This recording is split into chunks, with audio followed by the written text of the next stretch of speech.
হরে কৃষ্ণ।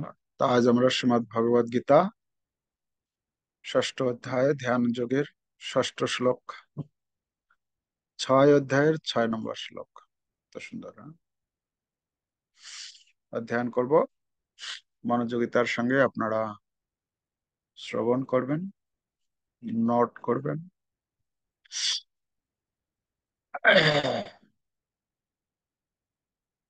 শ্লোক করব।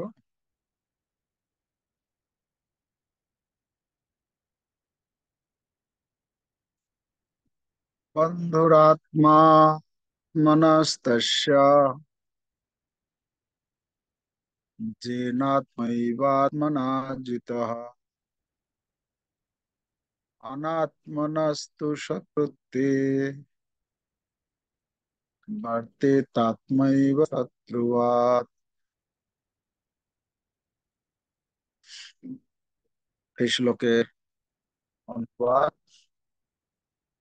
যে তার মনকে জয় করেছে, তার মন তার পরম বন্ধু, কিন্তু তাতে তা করতে অক্ষম ব্যক্তির মনেই তার শত্রুর মতো।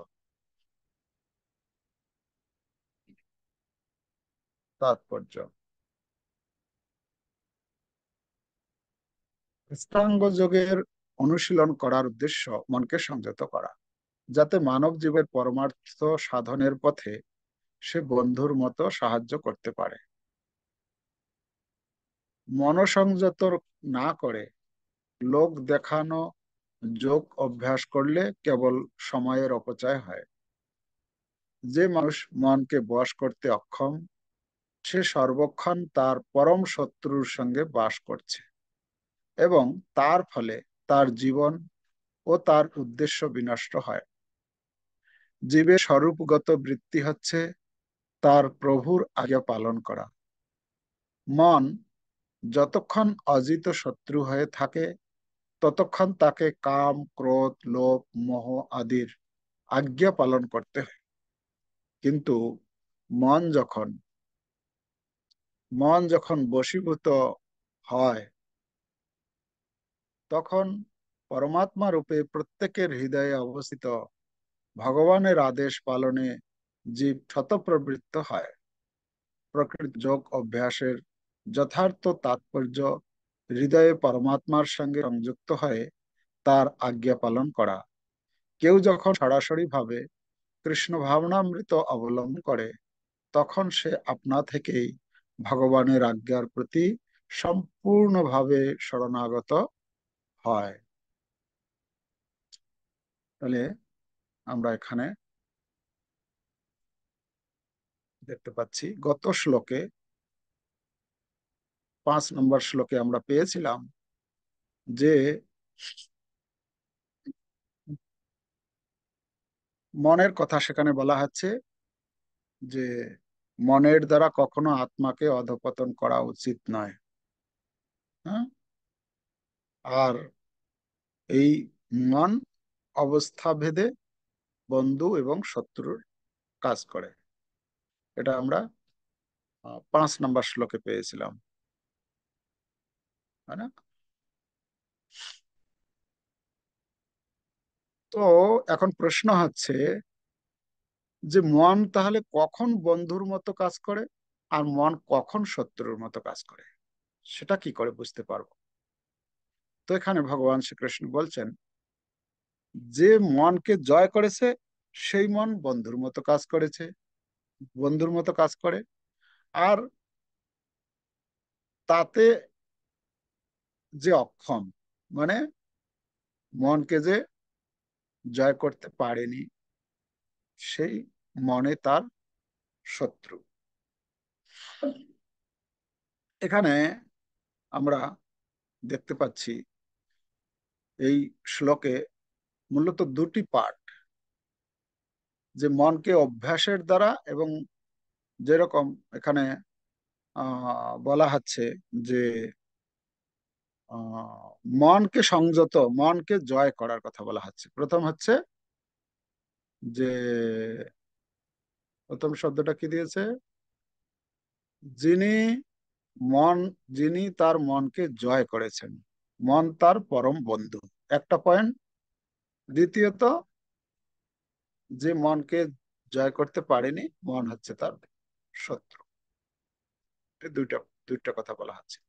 তাহলে মনকে জয় করা যাবে কি করে? মনকে জয় করার পন্থা কি, কিভাবে করা যাবে, কিভাবে মনকে বন্ধু করা যাবে? তো সেই সম্বন্ধে অনেক জায়গায় ভগবান এই মন সম্বন্ধে বলেছেন। আমরা এই অধ্যায়েরই যখন 35 নম্বর শ্লোক পড়ব, যেখানে অর্জুন প্রশ্ন করেছিলেন যে মনকে কন্ট্রোল করা আমার পক্ষে সম্ভব নয়, কিন্তু ভগবান সেখানে উত্তর দিয়েছিলেন কি, অর্জুন তুমি যেটা বলছো এতে কোনো সংশয় নেই, অসংশয়ং, এতে কোনো সংশয় নেই। কিন্তু কিন্তু একটা উপায় আছে, কি সেটা? মনকে অভ্যাসের দ্বারা আর বৈরাগ্যের দ্বারা নিয়ন্ত্রণ করা যায়। দুটো কথা, অভ্যাস আর বৈরাগ্য। তাহলে অভ্যাসটা কি, আমরা অভ্যাস সম্বন্ধে আলোচনা করব। যে অভ্যাস মানে কি? অভ্যাস মানে হচ্ছে, মানে মন সবসময় কিছু করতে চায়, এরকম কাজ থেকে মনকে সরিয়ে নিয়ে আসা, সঠিক জায়গায় সঠিক কাজের অনুশীলন করা। আমাদের কলিযুগের জন্য মনকে সংযত করার উপায় কি দিয়েছেন? কি উপায়, কিভাবে আমরা মনকে সংযত করতে পারি? হরে কৃষ্ণ কৃষ্ণ কৃষ্ণ হরে হরে, হরে রাম রাম রাম হরে। এই মহামন্ত্রকে ধ্যান পূর্বক, যত্নের সহিত, একাগ্রতার সহিত জপ করা, এটা হচ্ছে মনকে। কিন্তু কথা হচ্ছে কি, মন তো চায় না, মন চায় না যে জপ করবে, মন চায় না ভগবানের কথা শুনবে, এটা তো তার ইচ্ছা নেই। বলা হচ্ছে যে যখন একটা বালক, এটা বালকের কোথায় আনন্দ পায় সে? বালকে ক্রীড়াসক্ত, মানে তার সাথীর সঙ্গে সে খেলবে। তাকে যদি বলা হয় তুমি হরে কৃষ্ণ মহামন্ত্র জপ করো, কীর্তন করো, মন চাইবে না। তার তার মন কি চায়? তার মন চায় সেই খেলতে। তো এই যে খেলতে যে আসক্ত, এটা হচ্ছে কি, তার মন, যদি খেলতে থাকে, পড়াশোনা না করে, তাহলে কি হবে? তার ভবিষ্যৎ কি হবে? তাকে যদি আমরা ছেড়ে দিই, ঠিক আছে ও খেলতে ভালোবাসে, হ্যাঁ, কেউ কোনো বাবা কোনো মা যদি মনে করে যে না, আমি আমার ছেলেকে বা আমার মেয়েকে আমি খুব স্নেহ করি, খুব মমতা আমার তার প্রতি, সে যা চায় তাই করতে দিই, যদি এটা করতে দেওয়া হয়, তাহলে তার ভবিষ্যৎ কি হতে পারে? নিশ্চয় ভালো হবে না। ঠিক তেমনি, ঠিক তেমনি আমাদের মন যা চায়, যেমন বালক অবস্থায় একজন খেলা ক্রীড়া আসক্ত, যখন সে বয়স হয়, যুবক হয়, তখন কি হয়? তার কিসে, তার যে বিপরীত লিঙ্গের প্রতি, যুবক যুবতীর প্রতি, যুবতী যুবকের প্রতি আকর্ষণ। সে সেই যুবক বয়সে সে মনে করবে না আমি একটু ঘুরতে যাব বন্ধুর সঙ্গে, আমি একটা সিনেমা দেখতে যাব, তাতে আমার আনন্দ। এই বারবার হরে কৃষ্ণ আহ বলে কি হবে? সেখানে তো কোনো আনন্দ পাই না আমি। তো আমি আনন্দ পাই কোথায়? আমি ঘুরতে আনন্দ পাই, আমি সিনেমা হলে যেতে আনন্দ পাই, বা আমি আর কোথাও হোটেলে গিয়ে খেতে আনন্দ পাই, তো সেটা করব। যদি বৃদ্ধ অবস্থা আসে, বৃদ্ধ অবস্থায় বৃদ্ধ লোকদের দেখি আমরা, বৃদ্ধাবস্থাটা হচ্ছে কি, চিন্তাসক্ত। তারা চিন্তা করতে বেশি অভ্যস্ত। তাদেরকে বলা হয় হরে কৃষ্ণ মহামন্ত্র আপনি জপ করুন, কীর্তন করুন, চাইবে না, মন চাইছে না তার। তার মন কি চাইছে? সে চিন্তা করবে, না আমার ছেলেটা বাইরে পড়াশোনা করছে, সেই যে পড়াশোনা করছে সে ঠিক মতো আছে কি না, মেয়েটার বিয়ে দিতে হবে। আ যে মেয়ে বা মেয়েটা যে বিয়ে দিয়েছি, সে শ্বশুর বাড়িতে গিয়ে সে ঠিক মতো সবকিছু সুবিধা পাচ্ছে কি না, কোনো অসুবিধা তার জীবনে তো হচ্ছে না। চিন্তা। ছোট ছেলেটাকে বিজনেসে লাগিয়েছি, তার কোনো অনুভব নেই, সে কোনো লস করে ফেলবে না তো, কোনোটা টাকা পয়সা এদিক ওদিক ঠিক হিসাব রাখতে পারবে কিনা, ইত্যাদি। তো চিন্তা শক্ত, তো সেটাতে সে অভ্যস্ত।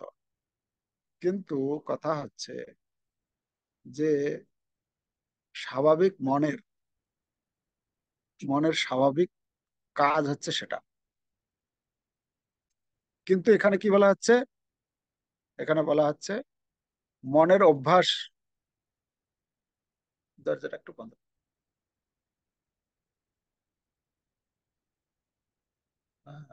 Thank you. মন, তো বলা হচ্ছে মনের অভ্যাস, মানে মনের অভ্যাস কি, এক একজনের এক এক অভ্যাস হয়ে আছে, সেটাতে সে ডুবে থাকতে চায়। যেমন একজন বৃদ্ধ, একজন বয়স্ক লোক, সে চিন্তার মধ্যে ডুবে থাকতে চায়। সে চিন্তা করবে এটা কি হবে, ওটা কি হবে, ওটা কি হবে, ভবিষ্যৎ চিন্তা করবে। হ্যাঁ, সে হরে কৃষ্ণ মহামন্ত্র জপ বা কীর্তন করতে আনন্দ পায় না। এই জন্য ভক্তি সিদ্ধান্ত সরস্বতী ঠাকুর তিনি বলছেন, তিনি বলতেন প্রায় যে আমাদের মন এত দুষ্ট, এই দুষ্ট মনকে, দুষ্ট মন তুমি কিসের বৈষ্ণব, প্রতিষ্ঠার তরে নির্জনের ঘরে তব হরিনাম কেবল কৈতব। ভক্তি সিদ্ধান্ত সরস্বতী ঠাকুর বলছেন যে আমাদের মন এত শয়তান, প্রতিদিন সকালে উঠে তাকে জুতোর বাড়ি মারতে হবে, 100টা জুতোর বাড়ি মারতে হবে। আর ঘুমানোর আগে তাকে 100টা ঝাঁটার বাড়ি মারতে হবে, ঝাড়ু দিয়ে মারতে হবে, পিটতে হবে তাকে। ভক্তি সিদ্ধান্ত সরস্বতী ঠাকুর বলতেন যে আমাদের মনকে সব সময় শাসন করতে হবে, এই মনকে। তা যদি আমরা যদি শাসন যদি না করি মনকে, মনকে যদি মনের মতো ছেড়ে দিই, যা চাইছে করবে, তাহলে আমরা আমাদের ভবিষ্যৎ, আমাদের ভবিষ্যৎ কি হবে? অন্ধকার। তাই তো নাকি? আমাদের ভবিষ্যৎ অন্ধকার হয়ে যাবে। তো এই জন্য আমাদের আচার্যগণ আমাদেরকে শিক্ষা দিচ্ছেন যে মনের সঙ্গে আমাদের কিভাবে চলতে হবে। বলা হচ্ছে, তুলনা করা হচ্ছে, এই মনকে একটি অসতী স্ত্রীর সঙ্গে তুলনা করা হয়েছে, ব্যভিচারী স্ত্রীর সঙ্গে তুলনা করা হয়েছে। ব্যভিচারী স্ত্রী কেন তুলনা করা হয়েছে?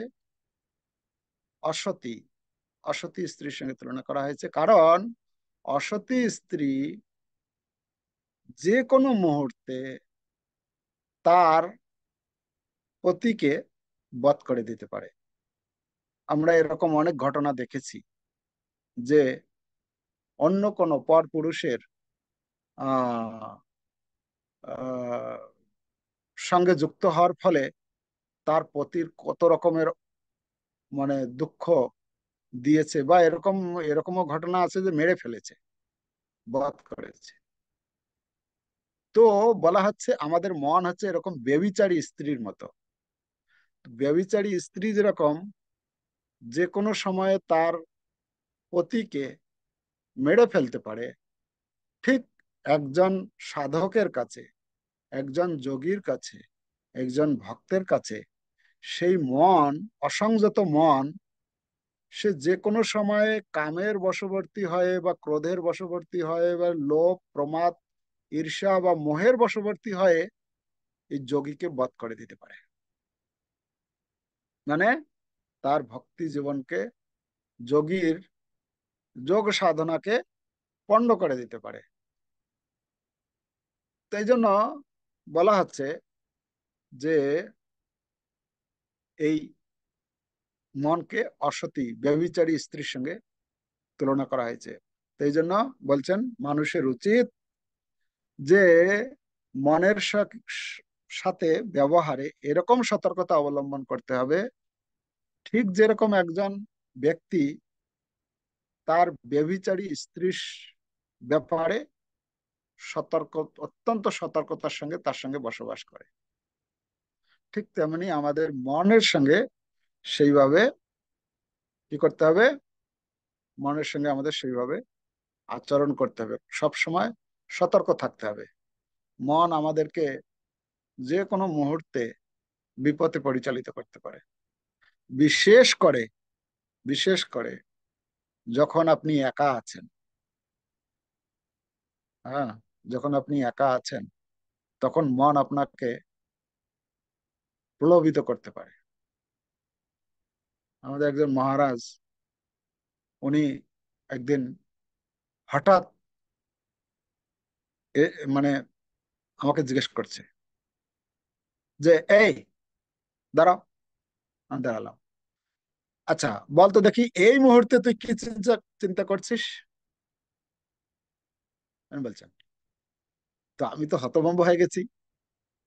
তারপর উনি বলছেন, তুমি যখন একা আছো সেই মুহূর্তে তুমি যেটা চিন্তা করছো সেটা হচ্ছে তোমার চেতনা। মানে তোমার চেতনাটা হচ্ছে অরিজিনাল চেতনা, ওইটা। তুমি কি চিন্তা করছো? তো হঠাৎ যে চিন্তা করছে, হঠাৎ যে জিজ্ঞেস করছে, এর মাধ্যমে উনি পরীক্ষা করতে চাইছেন যে তোমার মনের স্থিতিটা কি। মন তোমার বন্ধুর মতো তোমাকে সহযোগিতা করছে, না মন তোমাকে তোমার শত্রুতার কাজ করছে। ঠিক আছে? তো এই জন্য আমাদের কি করতে হবে, এখানে বলা হচ্ছে যে মনকে অভ্যাস, অভ্যাসের দরকার আসে। যদি অভ্যাস ঠিক মতো না করি তাহলে কি হবে, আমরা মনের দ্বারা পরিচালিত হব। আচ্ছা, দ্বিতীয় শব্দ বলছেন কি, অভ্যাস এবং বৈরাগ্য। বৈরাগ্যটা কি? বৈরাগ্য মানে কি? শিলা প্রভুপাদ, প্রভুপাদ এই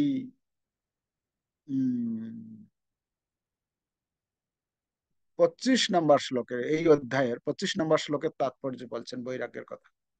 আচ্ছা, এখন অভ্যাস সম্বন্ধে কি বলেছেন?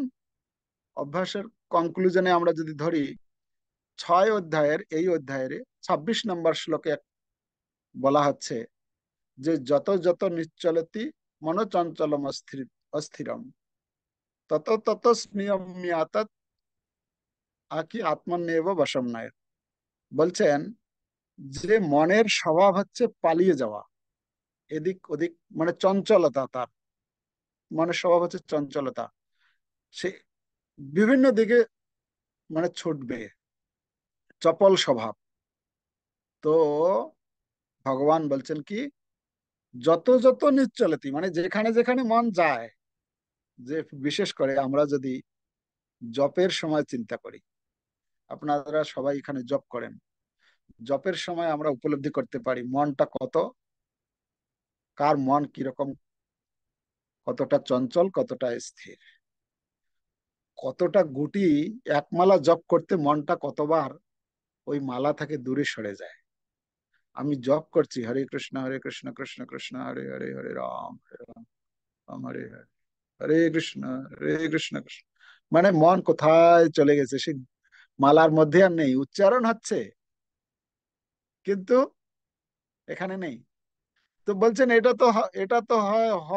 হতে থাকে, তাহলে কি করা উচিত?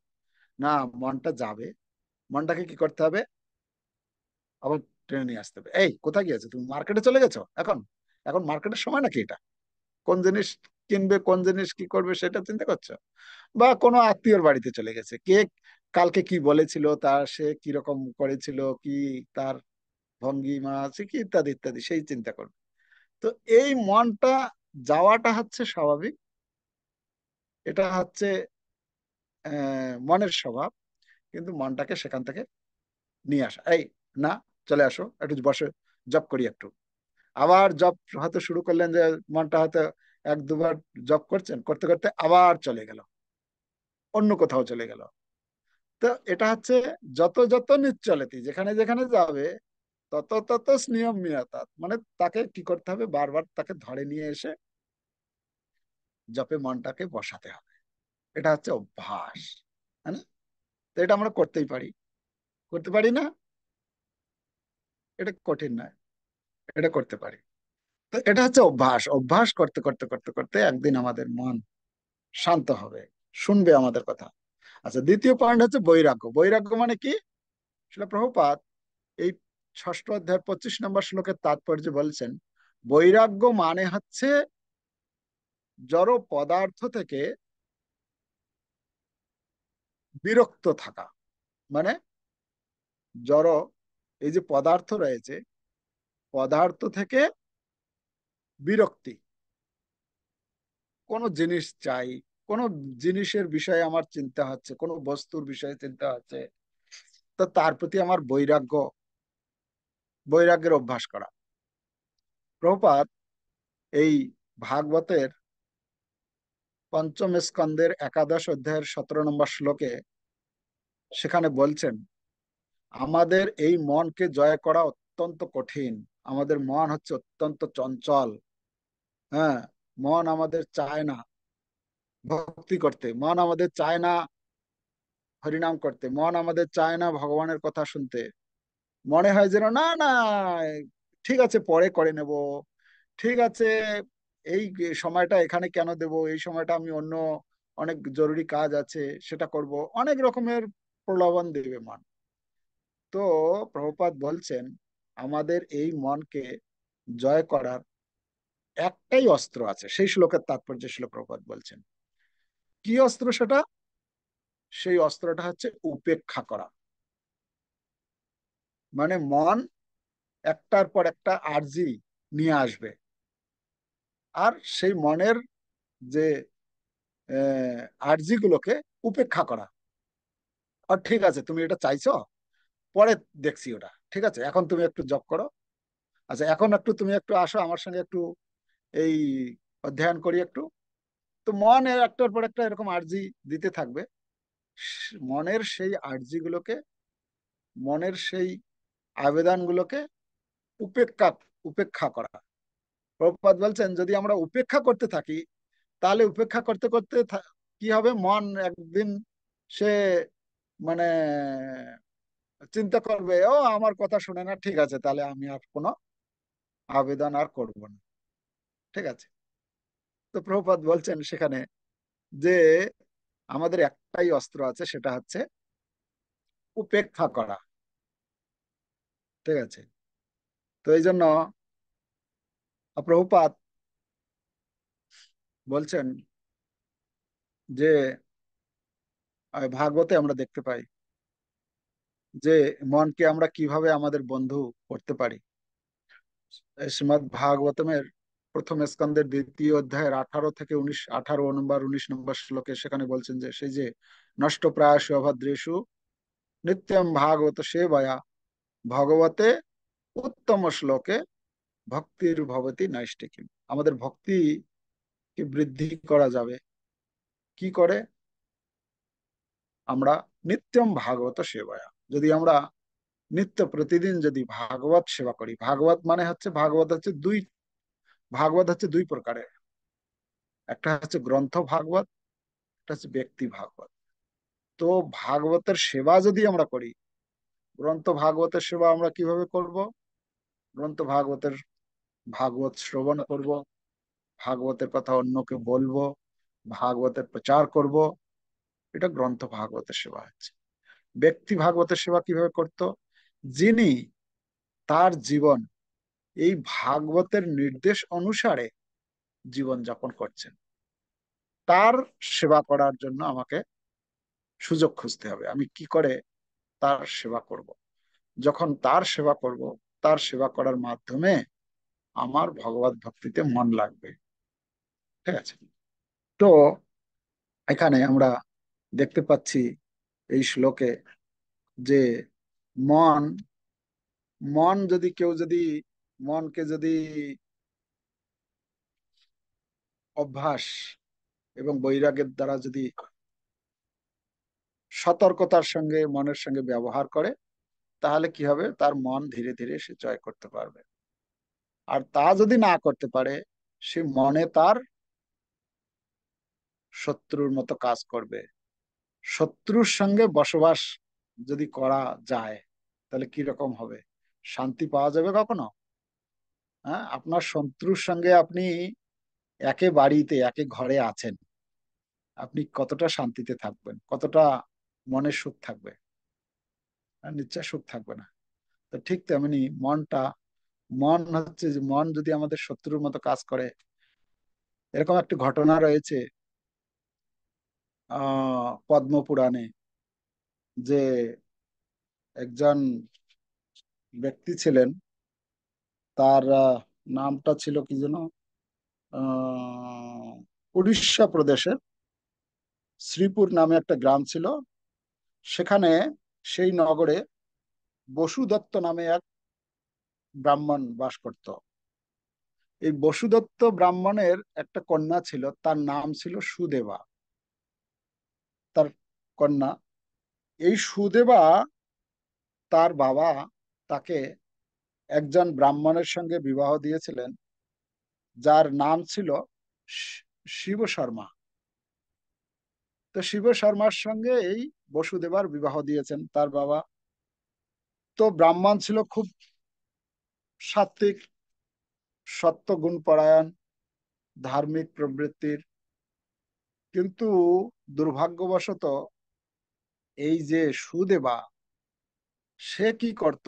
তার মন যা চাইতো তাই করত। তো মন যা খেতে চাইতো তাই খেত, মন যা করতে চাইতো তাই করত। এভাবে দেখা গেছে। এবং তার অহংকার ছিল প্রচুর। তার যে শ্বশুর বাড়ি, তার পতির কথা, তার পিতার কথা, তার মাতার কথা, তার ভাইয়ের কথা, কাউকে পরোয়া করতো না সে। তো কাউকে পরোয়া করতো না, সে নিজের মতো চলতো। এবং এভাবে সে ধীরে ধীরে কি হয়ে গেল, মানে যেমন খুশি কাজ করতে থাকলো। আর আহ, তাদের সঙ্গে, মানে তার পতির সঙ্গে সবসময় ক্রূর দৃষ্টিতে তাকাতো। মানে তাকে, মানে দেখলে মানে একটা, কি বলে, মানে বীতশ্রদ্ধ, এবং তাকে খেয়ে ফেলবো, মানে একদম পুরো এরকম দৃষ্টিতে এসে তাকাতো, ব্যবহার করতো। তো এভাবে যখন করতো, চলতে চলতে একদিন কি হলো, একদিন কি হলো, সেই পতি, তার পতি দেব, তার স্বামী অনেক চেষ্টা করলো তাকে শুধরানোর জন্য, যাতে উচ্ছৃঙ্খল না হয়। হ্যাঁ, অনেক চেষ্টা করার পরেও যখন কিছুতেই কিছু করতে পারলো না, তখন কি করলো, সেই স্বামী তাকে ছেড়ে দিয়ে চলে গেল। তো নিজের ভালোর জন্য, যে অত চেষ্টা করার পরেও যখন কিছু হচ্ছে না, আর কি করব, তখন ছেড়ে চলে গেছে। আর এইদিকে সেই তার স্ত্রী সুদেবা, তখন তো আরো ছাড় পেয়ে গেল। সে নিজের ইচ্ছা অনুসারে সব রকম কার্য করতে শুরু করে দিল। হ্যাঁ, বেবিচারী। তো এভাবে করতে করতে করতে করতে তার একটু বয়স হয়ে গেল। তারপরে তার একদিন মৃত্যু হলো। আর মৃত্যুর পরে যম রাজার যে চেলা, যমদূতেরা এসে তাকে একদম লোহার শিকল দিয়ে বেঁধে ধরে নিয়ে গেল। আর নিয়ে যাওয়ার সময় বলা হচ্ছে, তপ্ত বালুকা আর সূর্য উপরে, সেই যেতে পারছে না। তাকে কি করছে, পিছন থেকে মারছে আর সামনে থেকে টানছে। তো এইভাবে তাকে নিয়ে যাচ্ছে। নিয়ে যেতে যেতে তাকে নিয়ে গিয়ে যমরাজের সামনে দিয়ে দিয়েছে। যমরাজের সামনে যখন দিয়েছে, যমরাজ দেখেই বুঝতে পারেছে যে এ হচ্ছে অত্যন্ত মানে পাপিনী। হ্যাঁ। তো যমরাজ সাথে সাথে কি করেছে ওকে, সাথে সাথে মানে আহ, উত্তপ্ত অঙ্গার, মানে অঙ্গার মানে মানে আগুন জ্বলছে এরকম এর মধ্যে ফেলে দিয়েছে। আর সে জ্বলতে থাকছে, সেখানে কত রকমের কষ্ট দিয়েছে। হ্যাঁ। তো বর্ণনা করা হচ্ছে, তো সে যেহেতু পর পুরুষের প্রতি আসক্ত ছিল,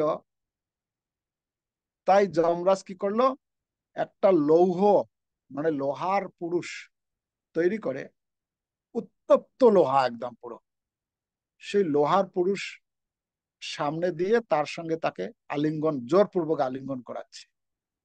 আর সে আর কষ্ট সহ্য করতে পারছে না। হ্যাঁ। তো অত্যন্ত যখন এরকম ভাবে মানে দগ্ধীভূত হচ্ছে, এরপরে তাকে কি করেছে, অশিপত্র বন নামক একটা নরক আছে, সেখানে তার শরীরকে একদম ছিন্ন ভিন্ন করে ফেলেছে।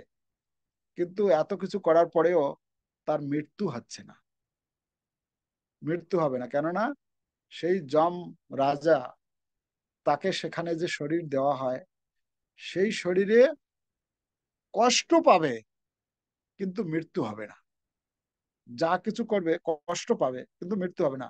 বলা হচ্ছে তারপর কি করেছে, তাকে তাকে একটা কুণ্ডর মধ্যে ফেলে দিয়েছে, যে কুণ্ডর মধ্যে মল, পুঁজ আর রক্ত ওইসব ছিল, আর ওর মধ্যে ফেলে দিয়েছে।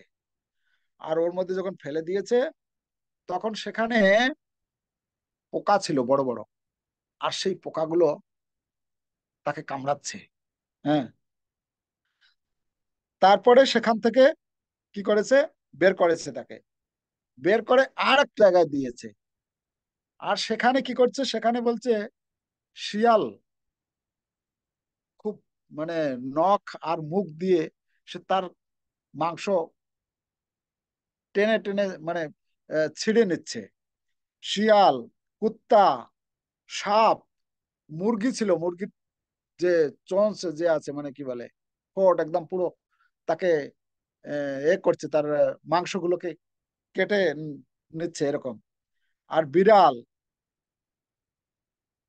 এবং তাকে কি করলো, ধীরে ধীরে সেখান থেকে বের করে এই সব জনিতেই তার জন্মগ্রহণ করালো। তারপরে অন্তিমে সে একটা মানে কি বলবো ইঁদুরের শরীর লাভ করেছে। ঠিক আছে। তো এভাবে তার সমস্ত মানে এই দুর্গতি, দুর্গতির কথা, এত দুর্গতি কেন, কিসের জন্য হলো, কিসের জন্য এত দুর্গতি হলো, একটাই কারণ হচ্ছে তার মন যা বলেছিল তাই করতো সে। তার শ্বশুর শাশুড়ির কথা শুনতো না, তার পতির কথা শুনতো না, তার পিতামাতার কথা শুনতো না, বা তার ভাইয়ের কথা শুনতো না। না শুনে তার মন যা যেরকম চাইতো সেই রকমই করতো, সেই রকমই আনন্দ ফুর্তি করে জীবনটা কাটাতো। তার ফলে তাকে এরকম আহ অসহ্য দুঃখ, যন্ত্রণা, কষ্ট সহ্য করতে হলো। তো যাই হোক, তার পরবর্তীতে ধীরে ধীরে প্রজাতি সেই কষ্ট, নরক যন্ত্রণা করার পর আবার তাকে সে মানে এই যে 84 লক্ষ যে জনি আছে সেই তার মধ্যে প্রেরণ করা হলো। তো কথা হচ্ছে এখানে যে মন যদি অশান্ত থাকে, তাহলে আমরা জাগতিক সুখ পেতে পারবো না, আধ্যাত্মিক তো দূরের কথা। এই জন্য আমাদের বলা হচ্ছে যে আহ একটা বালক যেরকম তার স্বাভাবিক প্রবৃত্তি হচ্ছে খেলনার প্রতি, একটা শিশু যেরকম খেলনার প্রতি তার আসক্ত, কিন্তু সেই খেলনা দিয়ে তার জীবনের লক্ষ্যে সে উপনীত হতে পারবে না। ঠিক তেমনি আমাদের মন অনেক বিষয়ের প্রতি ধাবিত হয়ে মন এদিক ওদিক যাচ্ছে, কিন্তু সেই মনের কথা শুনে যদি আমরা যদি চলতে থাকি, তাহলে আমরা আমাদের জীবনের যে চরম লক্ষ্য মনুষ্য জীবনের, তা আমরা হাসিল করতে পারবো না, সেটা সফল হতে পারবো না। এই জন্য আমাদের মনের সঙ্গে সেই রকম সতর্কতার সঙ্গে আচরণ করতে হবে। আমাদের আচার্যদের যে নির্দেশ, সেই নির্দেশ অনুসারে আমাদের চলতে হবে। আপাতত হয়তো কষ্ট বলে মনে হতে পারে, হ্যাঁ, কিন্তু আমরা যদি জোরপূর্বক করতে থাকি, করতে করতে করতে করতে একদিন আমরা সেই দিব্য আনন্দের সন্ধান যখন পাবো, তখন আমরা নিত্য আনন্দ লাভ করতে পারবো। নিত্য আনন্দ আগামীকাল, আগামীকাল তো আগামীকাল নিত্যানন্দ প্রভুর নিত্য আনন্দ, নিত্য আনন্দময় জীবন লাভ করতে পারবো। তো যাই হোক, আজকে দ্বাদশী তিথি, আপনারা একাদশী ব্রত পালন করেছেন। আজকে হচ্ছে ভগবান কে, বরাহদেব নাকি?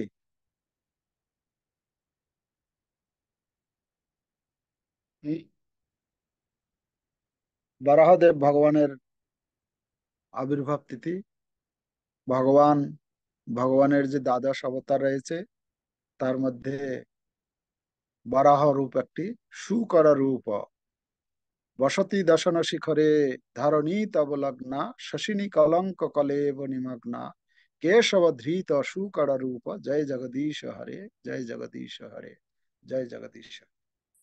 ভগবান এই শুকর রূপে আবির্ভূত হয়ে তিনি পৃথিবীকে সেই রসাতল থেকে তার দশনাগ্রে মানে দাঁতের উপরিভাগে করে সেখান থেকে উদ্ধার করেছিলেন, এবং হিরণ্যাক্ষকে বধ করেছিলেন। তো ভগবান বরাহদেব আমাদের নবদ্বীপে আছে। বরাহদেব, বরাহদেবকে বলা হচ্ছে কোল। আমাদের যে নবদ্বীপে যে 9টা দ্বীপ রয়েছে, তার মধ্যে কোল দ্বীপ, এই কোল দ্বীপ মানে হচ্ছে বরাহ রূপ। সে এখনো গেলে আপনারা দেবানন্দ গড়িয়া মঠ, সেখানে এই বরাহদেব ভগবানের মূর্তি রয়েছে, সেবা পূজা করা হয়। बरादेव भगवान की जय। श्रीमद् भगवद गीता जत जत की जय। समवेत भक्त वृंद की जय। निताई गौर प्रमानंदे। हरि हरि बो।